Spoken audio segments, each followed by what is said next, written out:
Assalamu alaikum warahmatullah. Masu biyan mu a wannan channel barka da yau, barka sai kasancewa da ku a cikin sabon bidiyo. A cikin wannan bidiyon zan kawo muku step by step hanyoyin da zaka bi domin promoting na affiliate link. Kamar da kuka sani a bidiyoyin mu guda biyu da suka gabata mun yi bayani akan yadda zaka fara affiliate marketing, yadda zaka zaɓi product da kuma yadda zaka yi register domin samun affiliate link da zaka fara sharing kana samun commission. Idan ba ka kalli waɗannan bidiyoyin ba sai ka danna a link da ke description na wannan bidiyon domin zuwa kalle waɗannan bidiyoyin, suna da matuƙar muhimmanci sosai. A bidiyon mu na yau zan kawo hanyoyi guda 5 waɗanda zaka fara promoting na affiliate link naka for free ba tare ka biya ko sisi ba, kuma ka samu millions of people sun danna wannan link naka ka fara selling kana samun commission. Kamar haka, idan wannan shine farkon zuwan ka a wannan channel, kada ka manta kai kasar na mana alamar subscribe, ka dama wannan bidiyon alamar like, kai share zuwa ga yan uwa da abokan arziki. Ga hikima an fasaha, hikima an fasaha, ga hikima an fasaha TV. Hanya ta farko da ake promoting na affiliate link kuma a samu commission ko a samu mutane da yawa sun dana aka wannan link din shine ta hanyar YouTube videos. Ma'ana mutum yana da channel wadda yake sharing, kila yake bidiyoyi akan tutorial yadda zaka yi abu kaza ko kuma yake product review akan ta, to mutane suna amfani da wannan hanyar sosai, sai su yi bidiyo akan wani product ko kuma wani kila ainihin wani website, sai su karɓo affiliate link nasu su saka a wannan ƙarƙashi. Misali, mutum ya shiga yayi searching how to create landing page a cikin YouTube, to kai tsaye zai ga millions of videos sun bayyana, wanda a cikin wannan bidiyon kai tsaye idan ka danna akan wani kana kallo, so a ƙasa za a ce maka akwai link a description, so kana dannawa akan wannan link da ke description ka je ka fara amfani da wannan website, da zarar ka yi subscription, so kai tsaye za a bashi commission domin wannan affiliate link ne ya saka a ƙarƙashin wannan bidiyo. So akwai miliyoyin bidiyoyi da suke da irin wannan strategies kuma suna samun commission da sales ta hanyar waɗannan hanyoyin. Hanya ta biyu shine creating ko kuma blog post. Blog post shine kai tsaye wanda kake gani a internet akan Google, idan ka yi searching za ka ga website an zubo bayanai akan yadda za ka yi abu kaza, so a cikin wannan bayanan mutane suna saka affiliate link nasu.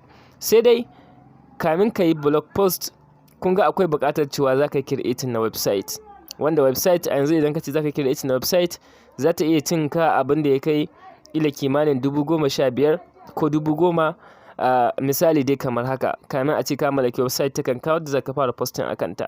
So a cikin wannan bidiyon zan ba ku wani free bonus tips da zaka yi amfani ka rika posting kuma ka samu millions of people around the world sun danna akan wannan ko kuma sun kalli wannan posting naka ko sun karanta shi, matsawar dai ka yi posting na abin da yake amfani, wanda ta wannan hanyar za ka yi promoting na affiliate link naka for free ba tare da ka creating na website ba. Wannan it is very important, saboda haka ku biyo mu a ƙarshen wannan bidiyo. So a yanzu da zan kai tsaye in shiga a cikin Google sai in search na hosting ga review, kai tsaye za ku ga an kawo min website kamar haka waɗanda sun yi review akan abin da ya shafi hosting ga, wanda kai tsaye zan duba in ga kila idan na ga bayanan da nika so sun yi min daidai.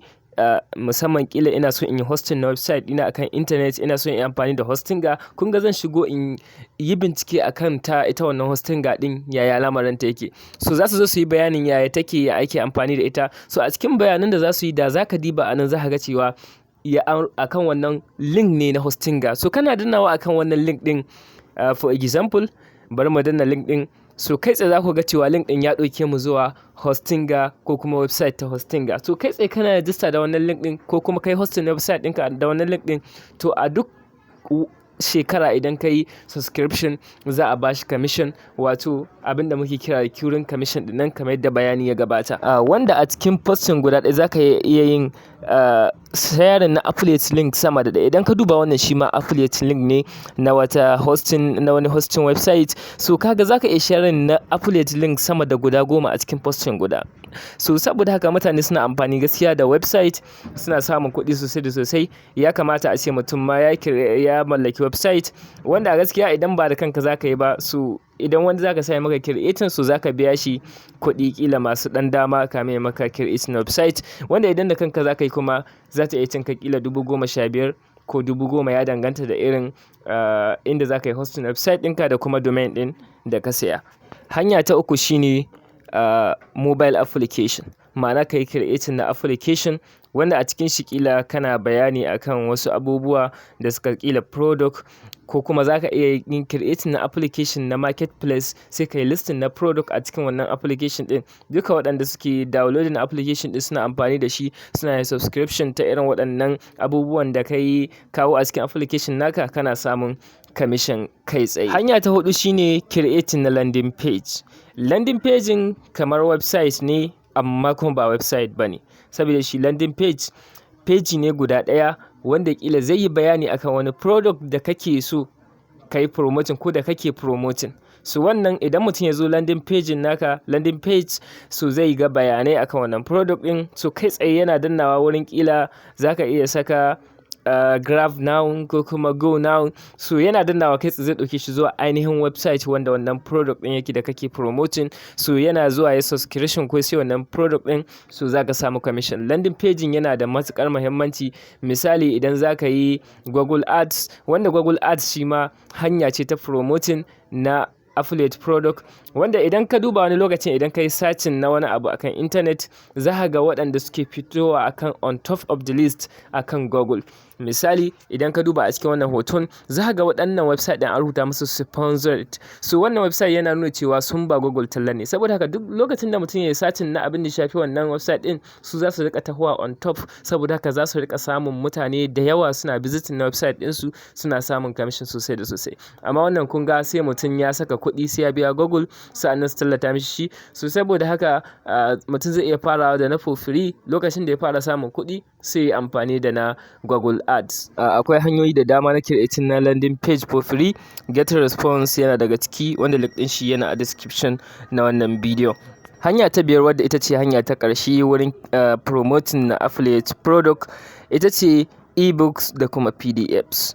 Akwai website da dama da suke baka damar ka yi downloading na PDFs for free, wanda za ka yi editing ɗinsu ka saka affiliate link naka a cikin waɗannan PDF ɗin. Wato idan suna da dangantaka da affiliate product da kake promoting, kai kuma sai ka ɗora su akan wasu website da suke ba da damar a ɗora PDF ko kuma ebooks akan su, wanda mutane da dama suna shiga irin waɗannan website ɗin, suna downloading na waɗannan ebooks ɗin da kuma PDFs, suna amfani da su. Kai kuma duka wanda ya amfani da su ya bi ta hanyar link ɗinka ya sai abin da kake promoting, so za ka samu commission. Wannan takaitaccen hanyoyi guda biyar kenan da za ka iya promoting na affiliate link, sannan kuma ka samu commission, ko kuma ka samu millions of people sun ga wannan product naka, sa'annan da yawa su shiga su sayi ta hanyar link naka, kai kuma ka samu commission.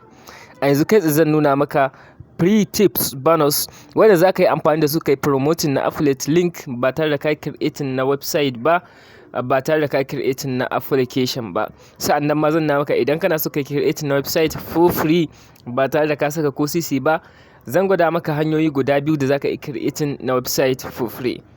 So hanya ta farko da za ka iya promoting na affiliate link ta hanyar posting shine, wato ta hanyar blog post, shine Medium. Medium website ce wadda take ba da damar ka shiga dukkan abin da za ka iya promoting, ko kuma za ka iya rubuta blog post kila akan computer programming ne, akan online business ne, akan life hack ne, duka abin da kake da interest akai ko kuma kake da wani skills akai, za ka izo kai posting a cikin Medium. Su kuma millions of people suna searching cikin wannan website, suna neman bayanai akan abubuwa. To idan kai ma kai create na kai posting, zai kasance Medium suna tuttura ma mutane waɗannan abubuwan, kai ma kana samun traffic ta wannan hanyar. Hanya ta biyu ita ce Quora.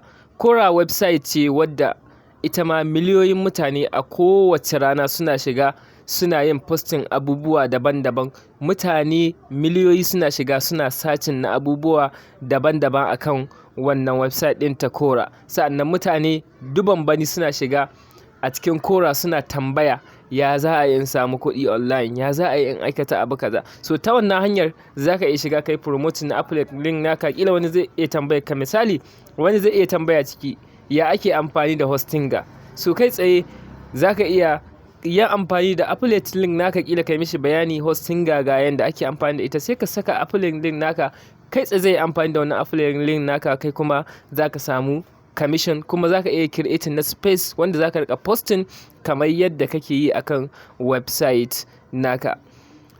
Hanya ta uku ita ce Reddit ita ma website ce wadda mutane miliyoyi suke sacin ɗinta a kowane wata. To saboda haka ita ma kamar yadda kake yi a Quora da kuma Medium, duka za ka amfani da Reddit domin promoting na affiliate product kuma ka samu commission. Hanyoyin kuma da za ka creating na website for free ba tare da ka sai domain ba tare da ka yi hosting ba akan hostinga kila ko Truehost ko sauransu, su shine hanyoyi kamar haka. Na farko ka shiga www.blogger.com, za su baka damar ka creating na website for free, kai customizing, ka fara sharing da mutane, kana yin posting wanda mutane suna shigowa a wannan website din suna karanta post naka, kai kuma kana amfani ta nan kana promoting da affiliate link naka, ta inda duk lokacin da kai posting a cikin Medium ko kuma Quora sai ka kawo link na ainihin main post naka da yake cikin website naka na blogger, kana sakawa a ƙasan wannan, ta inda zaka ƙara samun traffic zuwa ga wannan website. Hanya ta biyu shine ka shiga www.wordpress.com. To a wordpress.com za su baka dama ka create na free website ita ma wanda zaka rika yin posting, kana yin sharing tare da mutane, kana yin posting, kana share na affiliate link. So duka waɗannan hanyoyin da na kawo maka is for free, wanda za ka iya yin creating na website ko kuma ka yi blog post for free a cikin Medium, Quora, Reddit ba tare da ka mallaki website naka na kanka ba. Amma ka sani duka waɗannan tips ɗin, so idan baka da abu biyu, so ba za su yi maka aiki ba wato wajen samun traffic zuwa ga link naka. Abu na farko shine ka tabbatar post ɗin inda za ka yi yana da ma'ana. Misali ka sa title mai kyau wanda yake bayyana ko kuma zai karkatar da hankalin wanda yake karatun wannan post ɗin zuwa ga posting ɗin. Sa'annan ka tabbatar posting naka yayi ko yana bayani akan matsalar da wannan product da kake promoting zai iya solvewa. Wannan shine na farko. Na biyu, kai amfani da keyword masu kyau, ma'ana keyword waɗanda ake yawan searching a internet. Wannan kuma ya danganta da product ɗin da kake promoting, wanda wannan zai bada damar mutane idan sun yi searching to ana recommending na posting naka, ana kama su kamar da kake yi a YouTube. Za ka ga in ka yi searching na wani bidiyo sai ka ga an kama ka wasu bidiyoyi daban-daban, saboda sun yi amfani da keywords related to that article ko kuma bidiyo wanda kake searching akai. To ina ga waɗannan su ne cikakken hanyoyin da za ka yi amfani da su kai promoting na affiliate link, ko matuƙar ka bi hanyoyin step by step ka yi amfani da su, to insha Allah za ka fara samun commission a hanyar affiliate marketing. Duka ana maka ƙarshe wannan bidiyon. Idan ka ji daɗin wannan bidiyon, kada ka manta ka subscribe a wannan channel, ka danna wannan bidiyon alamar like, ka danna alamar ƙararrawa domin samun sababbin updates da zarar mun ɗora.